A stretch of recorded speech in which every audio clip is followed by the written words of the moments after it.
Hello everyone, welcome. This is me, Mr. Mola speaking again. And ini masih video TOEFL Clinic yang ke-6 ya. Alright, kali ini saya akan berupaya untuk memberikan Anda sebuah demonstrasi atau praktek dari semua strategi yang sudah saya berikan di 5 video sebelumnya yang sudah Anda tonton ya. Jadi asumsinya Anda menonton video ini Anda sudah menonton atau mempelajari kelima video saya yang sebelumnya di TOEFL Clinic. Alright, oke. Kita lanjutkan dan ini kita langsung ke listening part A. Kenapa part A? By the way, saya hanya mempraktekkan part A saja di sini ya. Alasannya Anda bisa coba dengar lagi di video TOEFL Clinic sebelumnya. Kalau nggak salah saya mungkin di video yang kedua. Kenapa part A ini menjadi fokus? Oke? Yes, untuk menjawab listening part A kemarin atau tempo hari mungkin Anda sudah tes TOEFL ya. Asumsi saya juga Anda sudah tes TOEFL dari tes yang sudah saya sediakan. Anda sudah melihat soal yang ini nih. Ini saya sudah sediakan soalnya sebentar. Oke, ini structure. Saya mau lihat yang listening. Oke. Maaf sebentar.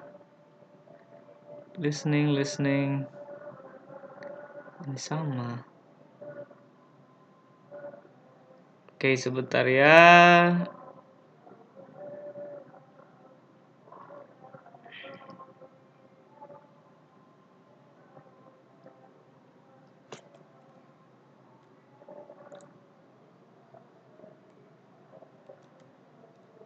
Ini part B. Oke, kita masuk ke part A-nya saja. Ya, ini dia listening diagnostic pretest. Oke. Ini adalah lembar atau pilihan jawaban yang tersedia di bagian atau part listening yang sudah Anda dapatkan ketika tes kemarin.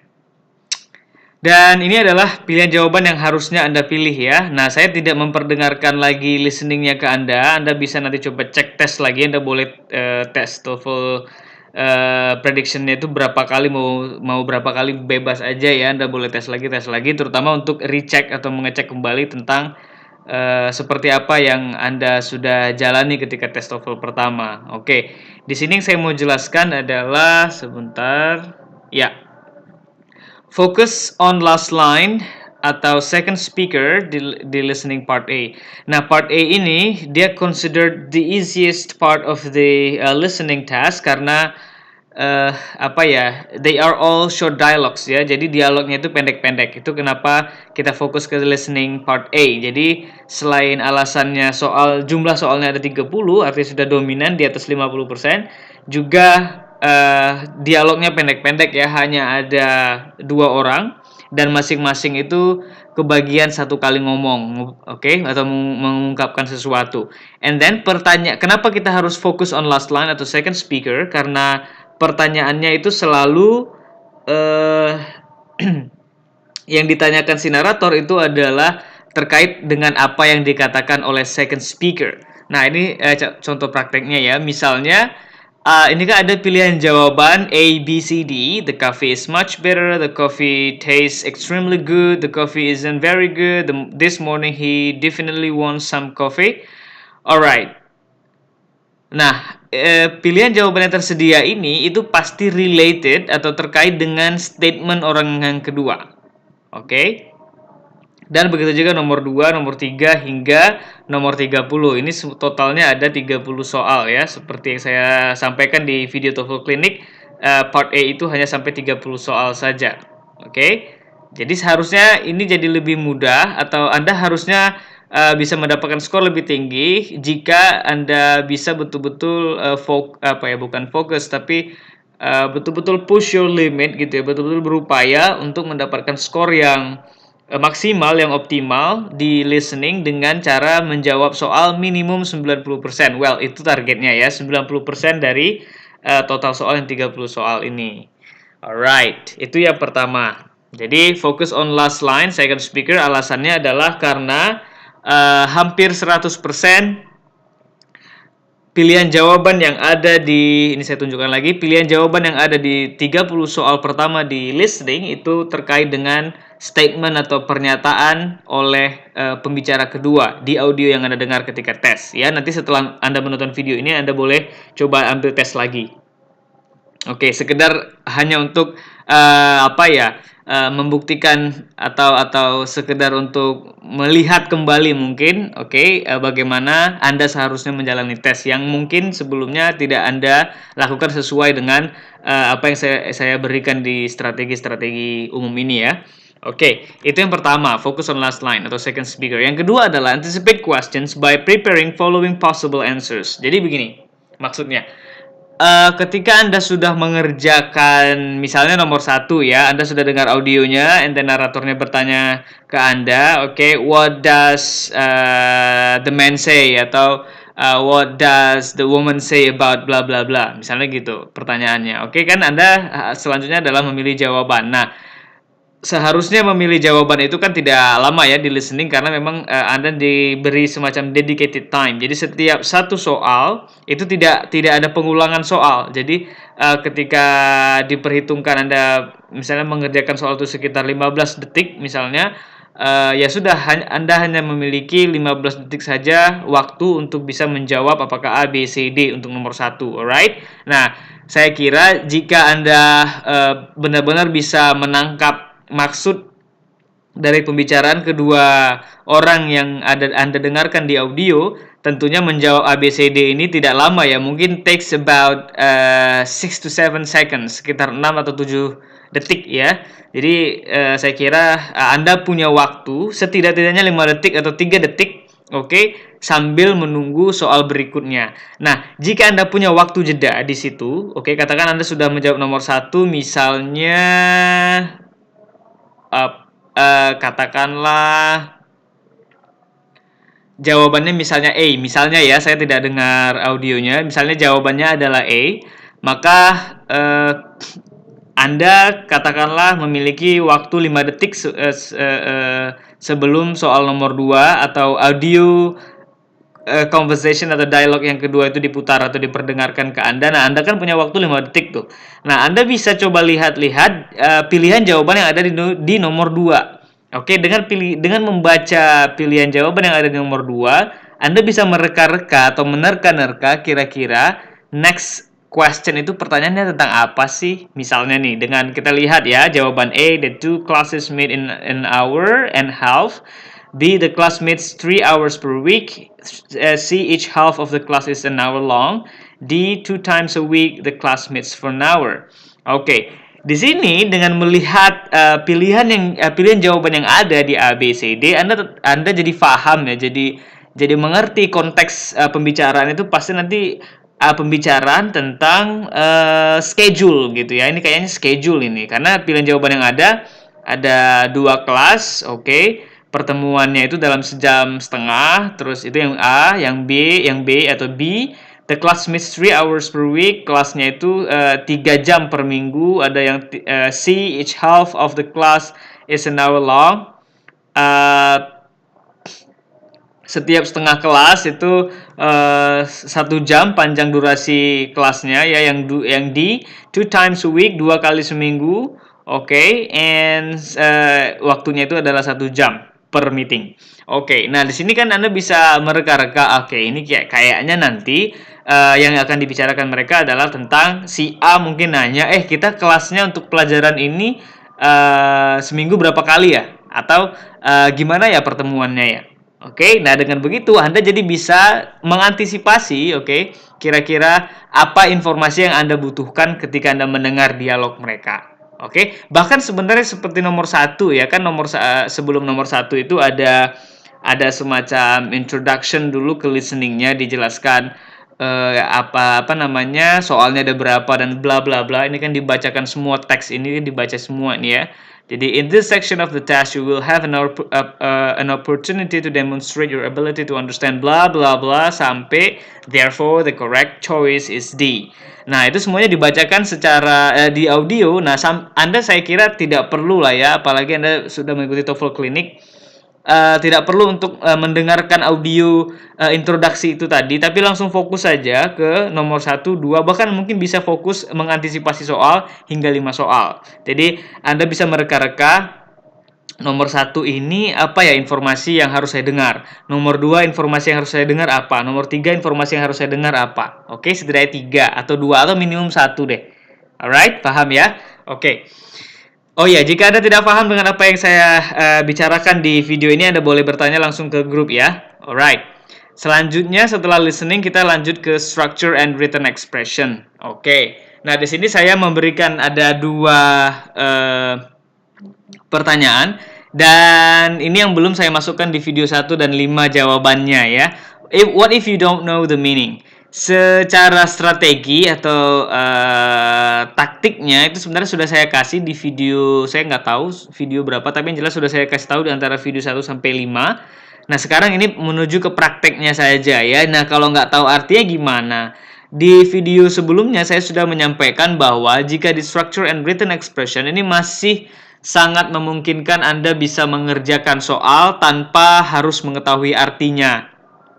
Dengan cara, oke, nanti saya jelaskan.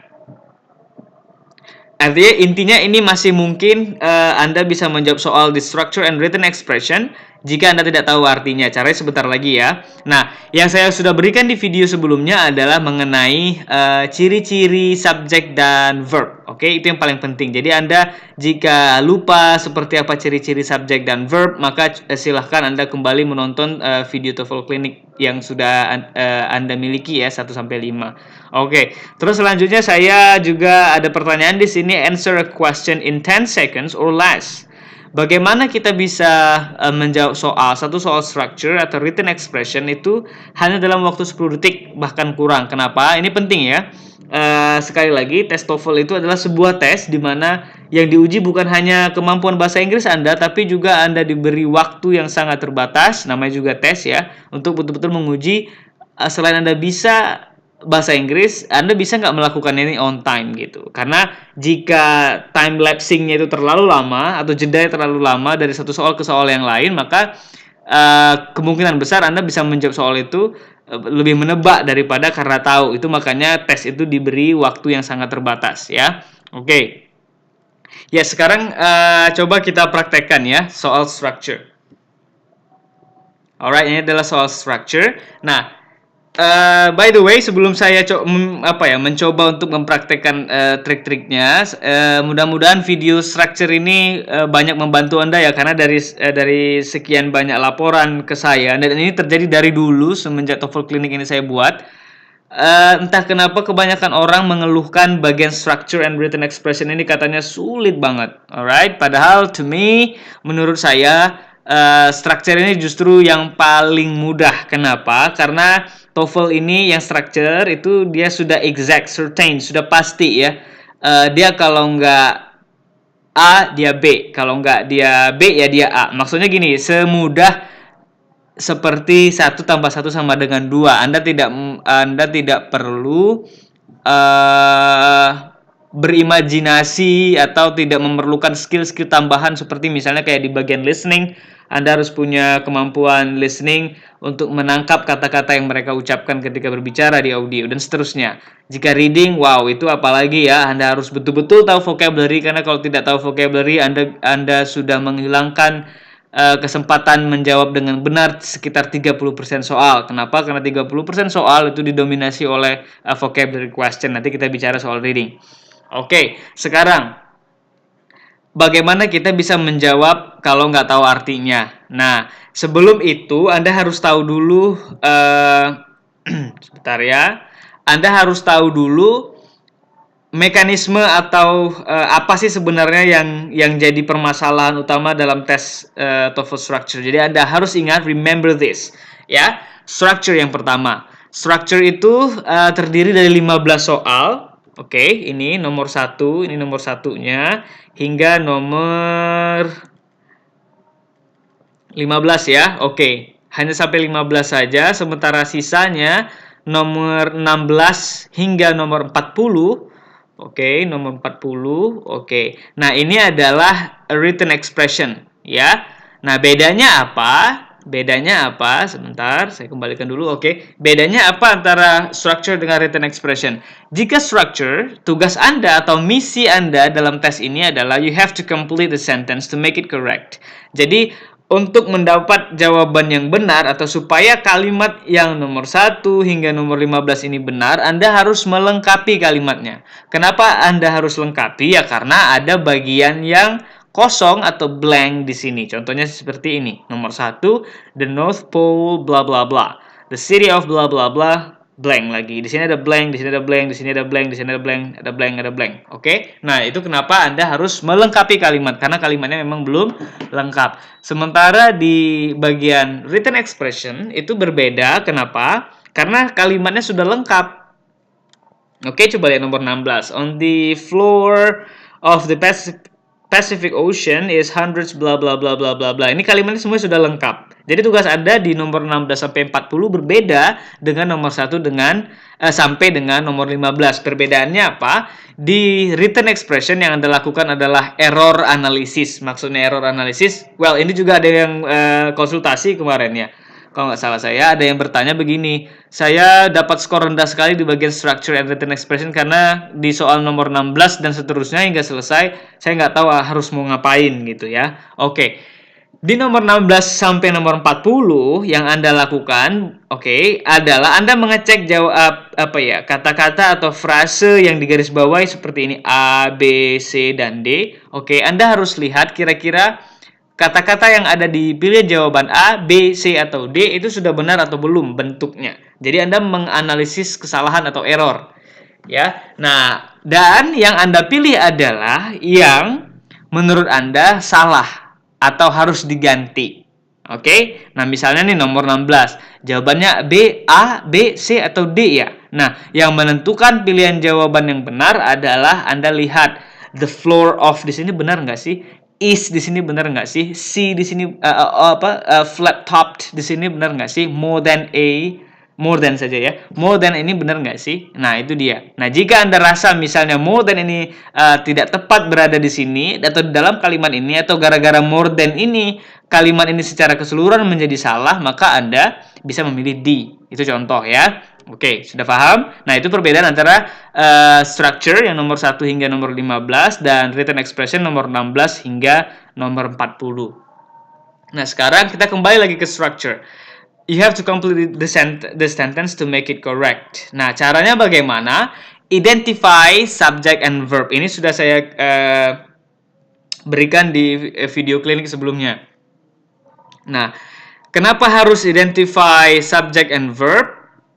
Karena soal di structure nomor 1 hingga nomor 15 itu kasusnya hanya ada 4. Jika perlu ini Anda catat ya, jika Anda mana tahu lupa, silakan Anda catat. Soal dalam structure ini nomor 1 sampai 15 kemungkinannya itu hanya ada 4. Pertama adalah missing subject. Tidak ada subjeknya. Yes, and then yang kedua adalah missing verb. Ya, itu kemungkinan yang kedua. Yang ketiga adalah mungkin subjek dan verbnya sudah ada.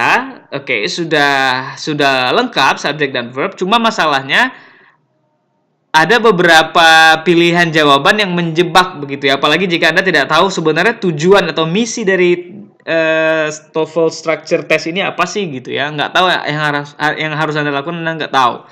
Nah, sekarang Anda sudah tahu bahwa intinya adalah Anda melengkapi kalimat karena ada yang nggak lengkap di kalimat itu. Yang nggak lengkap itu biasanya adalah subject atau verb. Makanya saya bilang kemungkinan soal itu adalah kalau nggak missing subject, dia missing verb. Atau mungkin yang ketiga subject verb sudah ada. Nah, Anda pastikan ketika memilih jawaban jangan sampai subject verbnya itu double. Alright? Yes. Atau yang keempat ada kemungkinan itu saya tadi langsung kesimpulan ya. Maksud saya yang nomor 3 tadi ada kemungkinan jangan sampai Anda memilih pilihan jawaban yang gara-gara Anda pilih jawaban itu jawabannya jadi double subject. Itu kemungkinan ketiga, double subject. Yang keempat adalah double verb. Jadi kalimat yang benar dalam bahasa Inggris adalah jika jumlah subjek dan verb itu sama atau sama-sama 1. Kalau 2 ya sama-sama 2 dan seterusnya. Nah, missing tidak boleh. missing atau hilang salah satu tidak boleh, tidak lengkap salah satu tidak boleh, lebih salah satu juga nggak boleh. Paham ya? Jadi secara umum sebenarnya masalah cuma dua, missing atau double, tapi kalau di breakdown, dipecah lagi, itu intinya ada 4. Oke, kalau nggak missing subject, dia missing verb. Dan jangan sampai double verb atau double subject. Paham ya? Oke, nah untuk bisa menjawab soal-soal structure ini dengan mengetahui missing soal itu, kalau nggak missing ya double, oke, Anda harus bisa mengidentifikasi subject dan verb. Cara mengidentifikasinya dengan mengetahui ciri-cirinya. Ciri-cirinya ada di video sebelumnya yang sudah Anda tonton. Anda coba lihat lagi ya. Nah, saya recall saja. Yang pertama adalah, nah, ini Anda bisa mengerjakan soal ini rata-rata minimal dengan mengetahui apa yang missing atau apa yang menjadi permasalahan dalam soal. Anda jadi tahu ini soal maunya apa. Oke, contoh misalnya ya. Nah, ciri-ciri subjek kemarin sudah di video sebelumnya sudah saya terangkan bahwa posisinya itu selalu di awal kalau dia formatnya SPUK ya. Tentu masih ingat Anda ya. Nah, subjek itu SPUK kan, SP. Subjek dulu baru predicate. Oke, subjek itu letaknya umumnya di awal jika formatnya SPUK. Tapi jika KSPO atau keterangan terlebih dahulu, maka subjek tentunya setelah keterangan. Itu ciri-ciri pertama. Gunanya apa Anda tahu ciri-ciri pertama itu? Artinya setiap kalimat atau setiap kata yang di awal kalimat Anda harus curiga. Oke, Anda patut curiga, wah ini subjek nih, ini subjek nih. Ah, ini yang missing subject nih karena blank kan, missing subject. Oke. Ini subjek, semuanya subjek. Oke? Yes gitu. Bukan semuanya, mungkin 95% lah ya SPUK. Sisanya mungkin yang 5% KSPO, keterangan dulu baru subjek kemudian. Alright. Yes, itu subjek, ciri-ciri subjek. Dia posisinya pertama. Yang kedua adalah semua kata yang ada the-nya, yang ada the-nya atau artikel the, itu kemungkinan besar atau bukan kemungkinan, pasti subjek selama dia di awal kalimat. Contoh, seperti nomor 1. Oke? The North Pole. Walaupun Anda nggak tahu ini apa North Pole artinya apa, tapi karena ada the-nya di sini dan dia ingat posisinya di awal kalimat, pasti dia subjek. Oke? Yes. Ini juga nomor 2, The City of Beverly Hills. Ini juga the. Ada ciri-ciri subjek di sini dan dia di awal kalimat pasti subjek. Oke, paham ya? Alright, and so on. Di sini, di sini tiba-tiba blank, kosong. Otomatis Anda tahu dong yang dicari atau yang missing di sini adalah subjek. Oke, and so on sampai nomor 4. Dan lain-lain ya. Oke, itu yang pertama. Selanjutnya adalah bagaimana mengetahui atau bisa menjawab soal kalau nggak tahu artinya, misalnya kebetulan missing verb ya. Nah, ini cara mengidentifikasi soal. Apa sih yang harus dijawab di soal? Seperti ini, number 1. The North Pole Anda tahu, ini subjeknya. Nah, Anda coba lihat verbnya. Ada nggak verbnya? Nah, jika Anda tidak tahu apa itu verb, Anda boleh cek lagi video saya tentang ciri-ciri verb. Oke, walaupun Anda nggak tahu artinya, dengan melihat ciri-ciri itu, jika ada ciri-ciri itu, maka berarti sudah ada verbnya. Memang itu tidak 100% bisa membantu Anda, tapi bisa membantu Anda lebih dari 80%. Kenapa? Karena umumnya rata-rata kalimat itu sudah masuk ke dalam ciri-ciri yang sudah saya kasih tahu di video sebelumnya ya, di video TOEFL Clinic sebelumnya. Oke, seperti contoh nomor 1 ini, kembali lagi. Number 1, Anda tahu ini subjek dan tidak ada ciri-ciri verb di kalimat, di kata-kata setelahnya. Oke, tidak ada ciri-ciri verb. Jadi Anda otomatis tugasnya adalah mencari ciri-ciri verb di pilihan jawaban yang ada A, B, C, dan D. Oke, jawabannya apa? Well, jika Anda ingat video TOEFL Clinic yang sebelumnya, maka Anda langsung bisa mengklaim, bam, ini jawabannya adalah D, correct, 100% benar. Tanpa tahu arti ini, Anda tahu ciri-ciri salah satu verb adalah has. Oke, the North Pole has a latitude of 90 degrees north. Oke, walaupun nggak tahu nih artinya bla bla bla. Oh, satu lagi ini kesalahan umum orang menjawab TOEFL yang saya sebut di video klinik ya, atau bahkan di video sebelumnya yang 12 kesalahan gagal TOEFL, konsisten gagal TOEFL itu ya. Nah, kebanyakan orang ketika mengerjakan soal TOEFL, terutama yang dapat TOEFL-nya rendah skornya di bagian structure, itu adalah mereka fokus ke hal-hal yang nggak penting. Sekarang Anda sudah tahu apa yang penting ya. Yang penting hanya subjek dan verb saja. Artinya Anda hanya cukup membaca beberapa kata saja di awal. A latitude of 90 degrees north ini nggak perlu Anda berlama-lama di sini ya. Oke.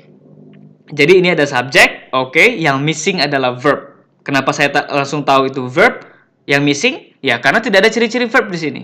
Oke, des. Dan jawabannya adalah D. Nah, jika tanpa saya menjelaskan ke Anda tadi, sebenarnya saya langsung bisa mengerjakan soal ini hanya dalam waktu mungkin 2 detik.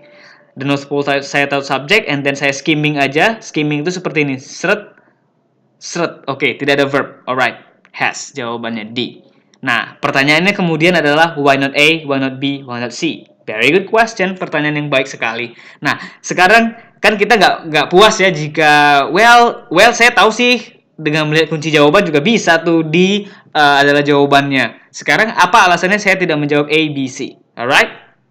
Nah, ingat bahwa kalimat itu tidak boleh missing, tidak boleh juga double. Oke, coba kita lihat jawaban A. Beda antara jawaban A dengan D adalah, yes, persamaannya dulu ya, A sama D itu dua-duanya ada has-nya. Oke, tapi perbedaannya adalah di A itu ada subjeknya. It has, ini subjek, ini verb. Pertanyaan saya adalah, do we need subject or not? Apakah kita membutuhkan subjek lagi atau tidak di nomor 1? Apa jawaban Anda? Yes, tidak perlu lagi atau tidak butuh subjek lagi. Kenapa? Karena sudah ada subjeknya, no.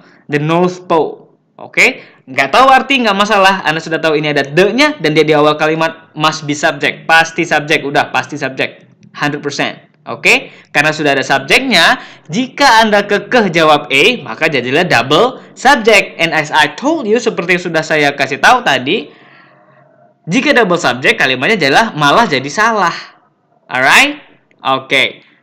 Now, sekarang Anda sudah tahu ya kenapa A tidak menjadi pilihan kita. Sekarang yang B, is having.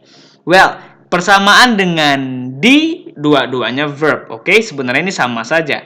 The thing is, masalahnya adalah, nah ini soal kesalahan di grammatical have itu. Oke, dalam konteks kalimat ini itu tidak bisa menggunakan to be ya. Seperti kasus misalnya kayak kata kerja love ya. Kan tidak ada I am loving you atau I am liking this. No, atau di Facebook misalnya ketika Anda nge-like status orang atau postingan orang, tentu tidak ada keterangan informasi dari Facebook yang default itu yang I am liking this, nggak ada ya. She likes this, oke, atau your friend bla bla bla like this, oke, tidak ada is liking this, oke. Sama juga dengan have ini tidak ada he is having, nggak ada ya. Yang ada he has pen, nggak ada he has having. Oke, saya kira ini bahasa Inggris sangat dasar, jadi tentu Anda tidak terjebak dengan pilihan jawaban B. Jika Anda sewaktu mengerjakan tes ini sebelumnya menjawab B, saya sarankan Anda untuk mengulang lagi belajar bahasa Inggris yang dasar ya. Oke. Yang C, wah ini sudah lebay ya, which is having. Alright, jika Anda yang mengikuti TOEFL Clinic ini adalah juga mengikuti kursus online TOEFL saya di strategitoefl.com. Oke, maka Anda sudah tahu jawaban C ini sudah lebay. Kenapa? Karena di sini kalimatnya cuma satu klausa. Satu klausa itu maksudnya adalah begini, satu subjek, satu verb saja. Oke, jadi nggak perlu ada connector which di sini kata penghubung. Siapa yang mau dihubungkannya? Karena cuma ada satu subjek di sini. Alright, tidak ada subjek yang lain. Alright, so C is definitely wrong. Pasti salah. So, the only correct answer we have here is D. Oke, see? Paham ya? Oke, nah sekarang kita coba lihat number 2. Again, caranya adalah cek ada subjeknya enggak, ada verbnya enggak. Oke, sekarang kita lihat. Wow, ada the di awal kalimat.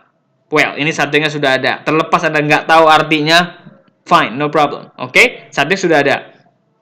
And then kita coba baca-baca. Boom, ada is di sini dan is ini adalah termasuk ciri-ciri verb. Jika Anda lupa, please cek video sebelumnya. Oke? Sudah ada subjek, sudah ada verb. So, apa yang kita butuhkan? Well, atau apa yang kita jawab? Nah, ini menarik kan ya. Subjek sudah ada, verb sudah ada. Apa yang kita jawab? Ya, otomatis karena ini subjek sudah ada, verb sudah ada, ya pilihlah jawaban yang tidak ada subjeknya atau tidak ada verbnya. Kenapa? Karena kalau kita pilih salah satu jawaban yang ada subjek atau verb, atau bahkan lebih lebay lagi ada subjek dan verb sekalian, waduh, jadi double verb kan? Jadi double subject. Alright, so kita coba cek jawaban B misalnya. Oke, di sini ada the sides, or the sides itu adalah subjek, or ini adalah verb. Again, as you already know, you sudah tahu, di nomor 2 ini subjek sudah ada, verb sudah ada, jadi kita nggak perlu jawaban D. C juga sama.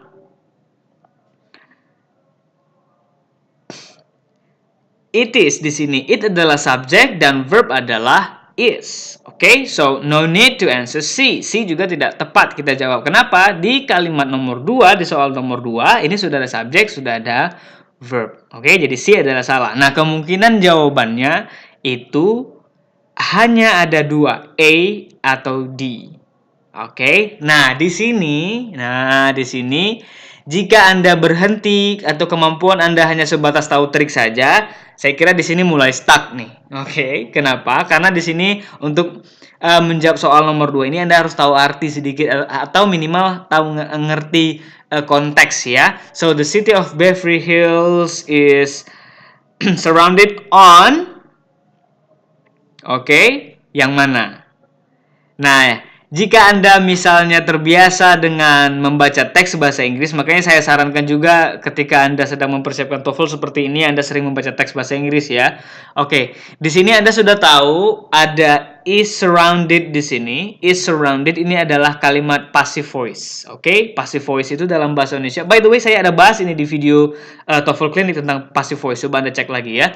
Passive voice itu adalah kalimat yang kata kerjanya, jika dalam bahasa Indonesia ya, yang kata kerjanya diawali dengan di atau ter. Jadi dikelilingi artinya is surrounded. Nah, setiap kalimat pasif atau passive voice dalam bahasa Inggris, itu ada kemungkinan besar dia menggunakan by. Again, sekali lagi, passive voice ada kemungkinan besar dia menggunakan by. Nah, dengan Anda tahu itu, dengan Anda mengetahui bahwa sebagian besar atau kebesar kemungkinan kalimat passive voice itu ada menggunakan by, Anda sangat terbantu. Well, sudah, tinggal pilih saja jawaban D. Kelar. Is surrounded by the city of Los Angeles. Yes, that's simple. Alright. Selanjutnya, Anda bisa cek sendiri, tapi saya bantu sampai nomor 3 deh ya. Di sini saya ingin yang intinya mempraktekkan ke Anda bahwa bagaimana cara mengidentifikasi subjek dan verb dulu ya. Kenapa? Karena itu skill dasar, kemampuan dasar yang Anda harus miliki ketika mengerjakan soal TOEFL structure. Identify subject and verb. Kenapa? Yang Anda cek adalah missing nggak subject verbnya. Itu dulu yang penting. Nah, untuk cara menjawab soal ini secara detail, nah tentu Anda membutuhkan mempelajari strategi-strateginya ya, dan alhamdulillah saya sudah punya kursus khusus tentang menjawab soal ini ya, namanya strategitoefl.com. Nanti setelah nonton video silahkan Anda cek, atau jika Anda sudah menjadi siswa di strategitoefl.com, silahkan Anda pelajari. Di bagian structure ini adalah strategi nomor 1 hingga nomor 60. Dan please ketika nonton video strategi TOEFL itu jangan cuma nonton video doang ya. Jadi kemarin itu ada ibu-ibu, dia sedang melanjutkan S3 kalau nggak salah saya. Jadi untuk disertasinya ibu itu ingin penelitiannya itu ingin di Eropa, kalau nggak salah saya Belanda, di Leiden University. Jadi dia curhat ke saya sudah nonton videonya sekitar 30 video, alhamdulillah sangat membantu, tapi saya sering bingung menjawab soal.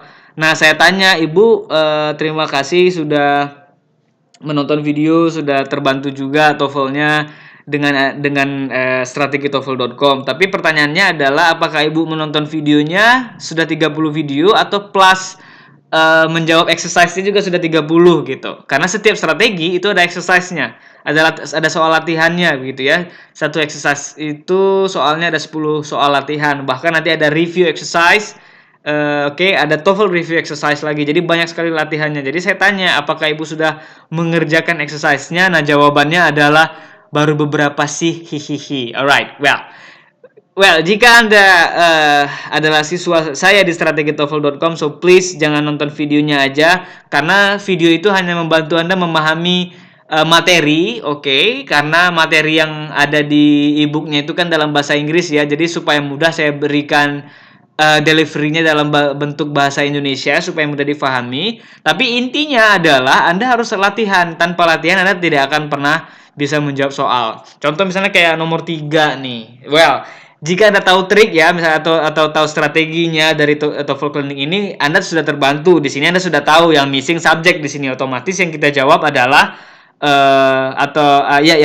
yang kita jawab adalah pilihan jawaban yang ada ciri-ciri subjeknya, right? Kayak ini nih. Kenapa kita tahu ini missing subject? Ya, karena belum apa-apa di awal kalimat sudah nggak ada kata ini missing, alright? So kita sudah tahu, udah ini missing subject. Nah, berarti kan karena missing subject kita cari jawaban yang ada subjeknya. The thing is, masalahnya adalah jika kita lihat di trik atau cara mengidentifikasi subjek kalau nggak tahu arti dengan ciri-ciri, right? Nah, ini jawaban A, B, C, D semuanya ada ciri-cirinya nih. Waduh, gimana dong? D bisa, B juga bisa, C juga bisa, D bisa juga. Nah, ini gimana? Nah, jawabannya kalau saya yang sudah tahu, ini jawabannya D, sederhana.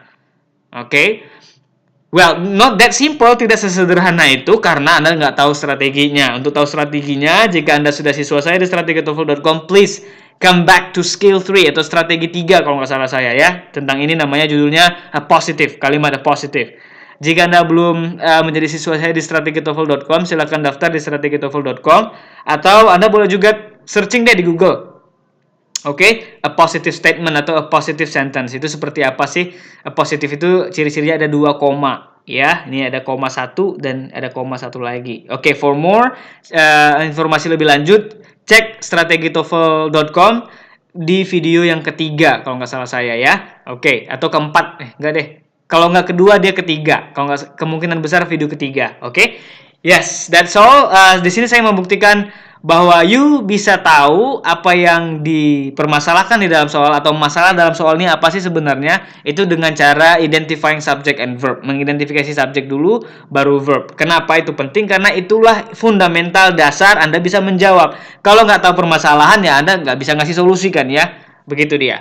Oke, nah seperti ini marmots, oke, nggak tahu pun ece-ecenya misalnya ya, contoh saja nggak tahu Anda artinya. By the way, Anda ngerti nggak sih ece-ece? Well, ece-ece itu apa ya, slang yang digunakan di Medan. By the way, saya orang Medan. Oke. Yes, so marmots ini adalah names. Oke, ciri-ciri subjek di awal kalimat pula nama, names ya. Oke, saya udah tahu ini subjek, ini adalah verbnya. Nah, ini terus ini kalau nomor 4 Anda membutuhkan pengetahuan tambahan untuk bisa menjawabnya. Tapi di sini saya menunjukkan bagaimana Anda bisa mengidentifikasi soal atau mengidentifikasi subjek dan verb kalau nggak tahu arti ya. Marmot sudah ketahuan. The greenhouse effect occurs. Walaupun nggak tahu greenhouse effect occurs ini apa artinya, cuma karena ada the-nya Anda tahu. Subjeknya sudah ada. Occurs, kalau nggak tahu artinya karena ini posisinya setelah subjek dan ada ciri-ciri S, Anda tahu ini verb. Alright, so subjek sudah ada, verb sudah ada. Well, kelar toh? Yes, begitu selanjutnya ya. Jadi jika saya lihat-lihat nomor 1 hingga nomor 15 ini, oke, semuanya seharusnya Anda lebih bisa mengidentifikasi soalnya sekarang. Sekarang sudah tahu. Pertama, satu hal yang sudah Anda tahu sekarang, apa yang harus Anda lihat? Oke, yang Anda lihat adalah kalimatnya ada subjeknya atau tidak, oke, atau ada verbnya atau tidak. Itu yang pertama. Yang kedua, dengan mengetahui itu Anda sudah tahu yang dipilih itu adalah pilihan jawaban yang Anda cari, yang dibutuhkan, apa yang missing. Gitu ya. Oke. Nah, supaya lebih bisa menjawab semuanya, nah Anda membutuhkan strateginya. Oke, untuk bisa mengerjakan soal structure ini ada 19 strategi yang harus Anda kuasai. Ya. Itu dia. Dan itu Anda dapatkan di strategitoefl.com. Alright. Selanjutnya, identifying subject verb ini adalah di bagian structure. And then, what about written expression? Oke. Written expression ini bukan subject verb existence lagi, bukan keberadaan subject verbnya itu yang Anda cek, tapi double check subject verb agreement. Kesesuaian subject dan verbnya. Sudah sesuai belum? Maksudnya sudah sesuai begini. Coba kita lihat nomor 16 ya. Nomor 16. Oke, tadi saya sampaikan bahwa di nomor 16 sampai nomor 40 ini Anda tidak perlu lagi cari apa yang missing. Kenapa? Karena kalimatnya sudah lengkap. Yes, alright. Nah, karena kalimatnya sudah lengkap, yang Anda cari atau yang Anda pilih jawabannya adalah yang mana pilihan jawaban itu salah atau seharusnya tidak berada di kalimat. Oke, harus diganti misalnya. Oke, kita lihat contoh nomor 16 nih. On the floor of the Pacific Ocean is hundreds. Oke, ini saya sudah ketahuan jawabannya apa. Jawabannya adalah B. Kenapa B? Well, ini terkait dengan inverted subject verb ya. Nah, ini penting sekali saya kira. Jadi saya rekomendasi deh, Anda jika serius mempersiapkan TOEFL Anda harus ikut strategi TOEFL.com biar tahu betul-betul bisa menjawab keseluruhan soal ini, karena strategi sangat lengkap, ada 120 strategi. Anda bisa menjawab soal semuanya dari listening, structure, written expression sampai reading ya. Nah, contoh misalnya seperti nomor 16 ini nih. Tadi di TOEFL Clinic, di video-video TOEFL Clinic saya sebutkan bahwa dalam keadaan normal, sekali lagi garis bawahi ya, dalam keadaan normal kalimat itu susunannya atau subject predicate itu susunannya adalah subjek dulu baru predicate. Oke? Tapi dalam keadaan tidak normal itu bisa jadi terbalik. Justru predicate dulu baru subjek. Nah, loh, kok bisa? Well, Anda coba cari jika Anda sudah siswa di strategitoefl.com, coba pelajari strategi 15, 16, 17, 18, 19. Ada 15 strategi. Di sana Anda mempelajari when the subject and verb are inverted. Oke, kapan mereka itu dibalik. Salah satunya adalah ini contoh nomor 16. Oke, karena ada place expression di situ, ada keterangan tempat. Kayak on the floor of the Pacific Ocean. Ini adalah keterangan tempat. Oke, setelah ada keterangan tempat, itu 90% kemungkinannya predicate atau subjek dulu di awal. Oke, coba lihat di sini. Predicate-nya adalah is, sementara subjeknya adalah hundreds. Oke, is predicate, hundreds adalah subjek. Pertanyaannya adalah benar tidak. Nah, secara grammar dan dilihat dari dia harus dibaliknya itu sudah benar karena predicate dulu baru subjek. Kenapa harus dibalik? Karena ada ini nih, on the floor of the Pacific Ocean. Dia harus dibalik, itu harus. Nah, dalam hal ini sampai sejauh ini itu sudah benar ya, predicate dulu baru subjek. Tapi permasalahannya adalah yang paling inti itu di sini, seperti yang saya katakan tadi, double check subject verb agreement. Agreement artinya kesesuaian. Sesuai itu apanya yang sesuai? Harus sesuai singular pluralnya. Oke, jadi jika subjeknya adalah single, maka verbnya juga harus single. Jika subjeknya adalah plural, maka verbnya juga harus plural. Coba kita lihat contoh soal nomor 16 tadi ya, saya bantu. Oke, is di sini adalah singular atau plural? Coba jawab. Sekali lagi, singular atau plural? Very good, ini adalah singular. Kalau plural dia are kan? Oke, ini saya kira basic sekali ya. Anda harusnya sudah tahu. Are itu plural atau jamak, sementara is itu adalah single. Oke, nah coba kita lihat subjeknya, hundreds. Anda sudah tahu dong, dengan adanya S di sini, ini sudah menunjukkan plural atau lebih dari satu. Apalagi ini hundreds ya, ratusan. Nah, ini kalau lebih dari satu dalam bahasa Inggris itu artinya sudah plural. Oke? Nah, saya tadi sudah sebutkan bahwa dalam kalimat bahasa Inggris, subject verb itu bukan hanya harus ada, tapi juga harus sesuai. Agree. Apa yang sesuai? Ya sama-sama single atau sama-sama plural. Mohon maaf. Tidak boleh salah satu subjek, salah satu antara subjek dan verb itu yang single atau plural. Begitu. Contoh seperti nomor 16 ini, satu single, satu plural. So, that's why di sini karena di garis bawahi adalah is, maka jawabannya adalah B. Karena is ini tidak sesuai dengan subjeknya yang hundreds. Supaya benar bagaimana, is ini diganti dengan are. Got it? Paham ya? Oke, and so on. Anda bisa cek kembali lagi, Anda coba tes lagi.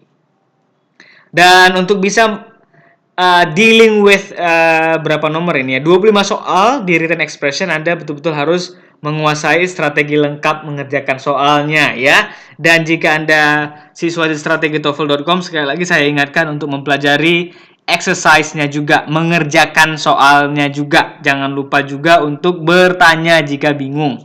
Oke, bertanya jangan di TOEFL Clinic group ini, tapi di grup strategi TOEFL ya, beda grupnya. Alright, next kita lanjut. Reading. Nah, sekarang kita masuk ke reading. Sebelum kita bahas reading, saya perlu ingatkan lagi bahwa yang paling penting di reading adalah jangan buang-buang waktu Anda. Kenapa? Karena soalnya 50, waktu Anda cuma 55 menit. Wah, kok cuma Mr. Maula? Kan itu ada surplus 5 menit. Hello, please keep in mind, ingat, ini adalah reading. Ada banyak teks yang akan Anda baca. Nah, karena itu kebanyakan dibaca, sebelum menjawab soal, maka Anda biasanya running out of time, kehabisan, bukan uang ya, kehabisan waktu. Oke? Yes. Jadi, please jangan baca teks dulu. Oke? Kapan baca teks? If you are asked to do so. Kalau diperintahkan. Oke?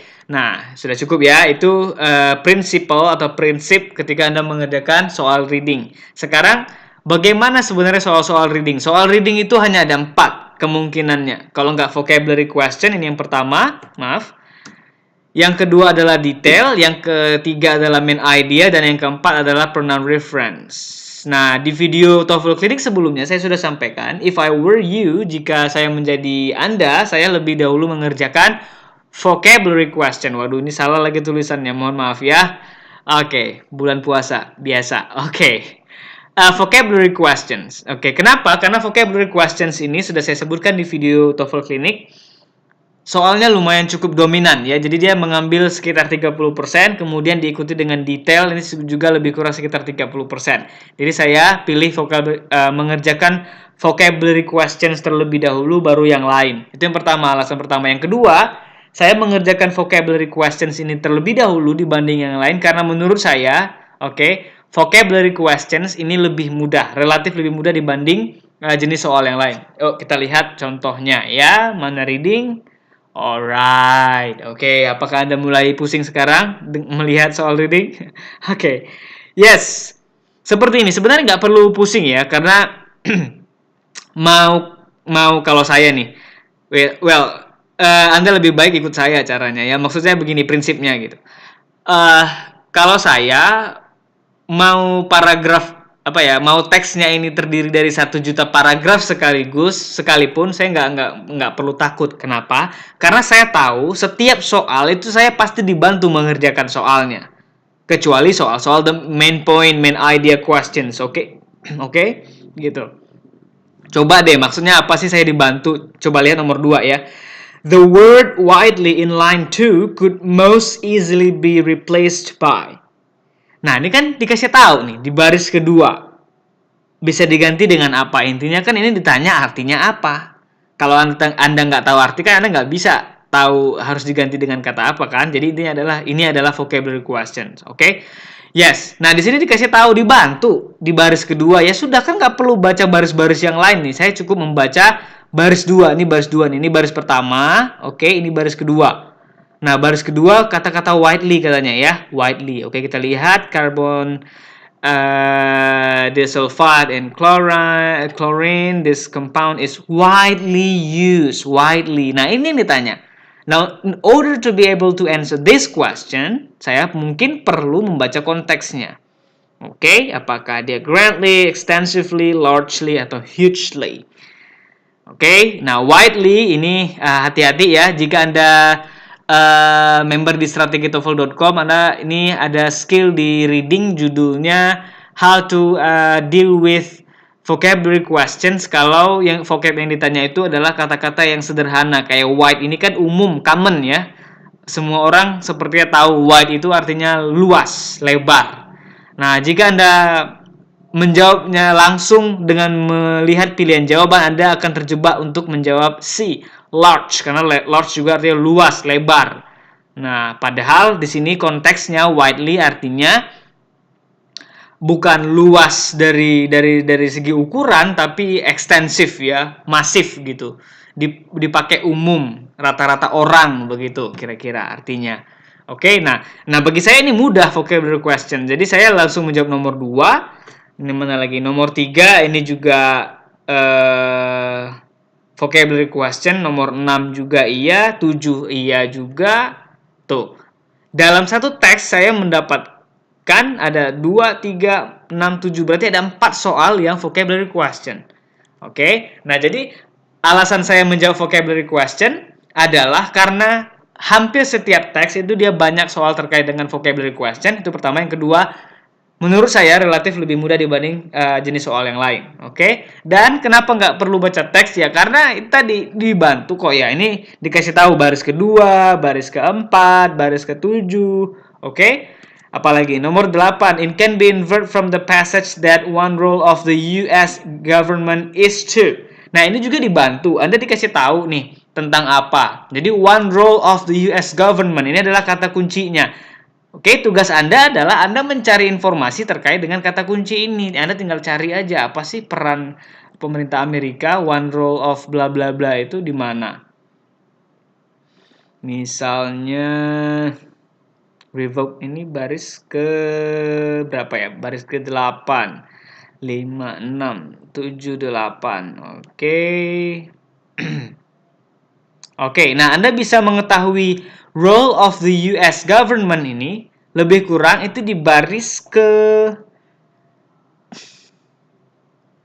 Oke, mulai dari baris ke-7. Because of this dangerous characteristic, the United States revoked permission for the home use of carbon tetrachloride in 1970. Bla bla bla. Seterusnya sampai sini. Jadi nggak perlu membaca teks secara keseluruhan hanya untuk bisa menjawab nomor 8. Jadi cukup baris ke-7 hingga 8 dan 9. Oke? Yes, itu dia alasan kenapa nggak perlu membaca teks secara keseluruhan. Apalagi dibaca di awal-awal ya. Alright, nah selanjutnya ketika sudah menjawab vocabulary question, saya menuju ke soal yang lebih sulit daripada vocabulary question, yaitu detail. Oke, soal detail itu adalah Anda diminta untuk menjawab tentang detail atau spesifik sebuah informasi dalam teks ya. Contoh seperti nomor 8 ini tadi ya. Oke, jadi Anda dikasih tahu salah satu peran dari pemerintah Amerika itu apa sih? Nah, tinggal Anda cari mana sih yang berbicara, yang konteksnya adalah berbicara tentang peran pemerintah. Oke, di sini kita dapat ada di baris ke-7 ya. Oke, dah tinggal Anda baca 7, 8, 9. Kemungkinannya hanya itu saja. Oke, jadi nggak perlu baca yang lain. Nah, dan ini relatif lebih sulit. Kenapa? Bayangkan Anda harus membaca 3 baris, sementara vocabulary question umumnya saya bisa menjawab dengan membaca beberapa kata saja, seperti apa ya, misalnya kayak inhaled ini baris ke-7 juga. Baris ke-7, 6, 7, Oke. And even death if it is inhaled. Oke, saya di sini bisa membaca 2 baris saja. It changes into a poisonous gas that can cause severe illness and even death if it is inhaled. Saya jadi tahu nih karena konteksnya sudah tahu ya. Di sini ada gas poisonous, gas beracun bla bla bla, inhaled jika dihirup. Mana yang dihirup? Warmed, breathe in, carelessly used atau blunt. Well, breathe in, B. Clear. Alright, tapi kalau 8 ini harus dibaca kadang-kadang betul-betul carefully membacanya, baca satu-satu supaya paham. Itu kenapa selanjutnya saya baru detail. Oke, baru main idea, baru kemudian adalah pronoun preference. Oke, ini adalah rekomendasi saya ya. Jadi jika saya mengerjakan soal reading, saya mulai I start up with vocabulary questions, and then next is detail, and then main idea, and then pronoun reference. Okay, that's it for this video. And thank you for watching. Jangan lupa jika Anda setelah menonton video ini, silahkan Anda tes lagi, Anda praktek lagi. Jangan bosan, jangan nunggu perfect dulu ya. Jangan nunggu, saya harus nunggu waktu yang tepat untuk tes lagi. Jangan. Anda coba lagi. Tapi percobaan yang selanjutnya tentu sudah berbeda. Anda sudah tahu apa yang harus Anda kerjakan, apa yang harus Anda antisipasi, dan lain-lain. Oke? Ikuti rekomendasi saya. Setidaknya Anda mengerjakannya dengan lebih enjoy atau less pressuring. Tekanannya menjadi lebih rendah lah. Oke, tidak terlalu tertekan lagi seperti pertama kali tes. Oke? Yes, and satu lagi nih peringatan, saya ingatkan, please jangan diem aja di grup ya.